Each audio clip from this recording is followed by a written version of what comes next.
Nilaglag ni David ang kanyang sarili dito kay Rigor dahil din sa kagustuhan niya na patahimikin itong si Severino. Ngunit siyang nagbukas daan para kay Rigor upang mabisto niya itong si David sa pagpapanggap sa katauhan ni Tanggol. Pinalad itong si David, siya ang unang nakakita kay Severino at sinunggaban din niya ang pagkakataong nakatalikod itong si Severino para tirahin din niya ito.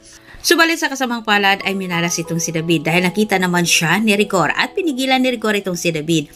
Katwiran niya wala umano sa posisyon itong si David para pangunahan ang kanyang trabaho bilang pulis.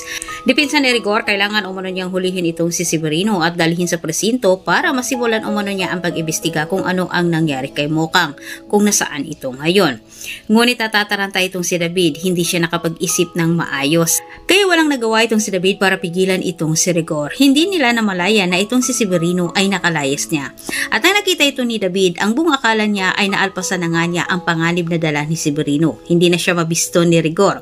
Nang makita na kasi ni Severino itong si David na kasama itong si Rigor, ay agad siyang nagtago. Dahil sa mga oras na iyon, marami nang nakuhang impormasyon itong si Severino tungkol sa pagkatao ni Mokang at Tanggol. Nawala na parang bula itong si Severino nang hulihin na sana ni Rigor. Pero nilapitan naman ni Rigor ang katrupa ni Tanggol na nakausap ito ni Severino. Inusisa niya ito kung ano umano ang pakay ni Severino.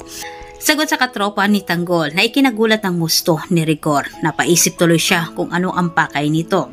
Sinabi kasi sa kaibigan ni Tanggol ayon din sa tanong ni Severino sa kanya na tinatanong umano sa kanya na kung sino umano ang tunay na Tanggol sa dalawang anak ni Rigor di Magiba. Napaisip naman itong si Rigor kung ano ang ibig sabihin sa mga tanong ni Severino sa kanya. At ito po nagtatapos ang ating advance episode. Huwag mong kalimutang mag-subscribe para sa ating maraming karagdagang update. Muli, maraming salamat.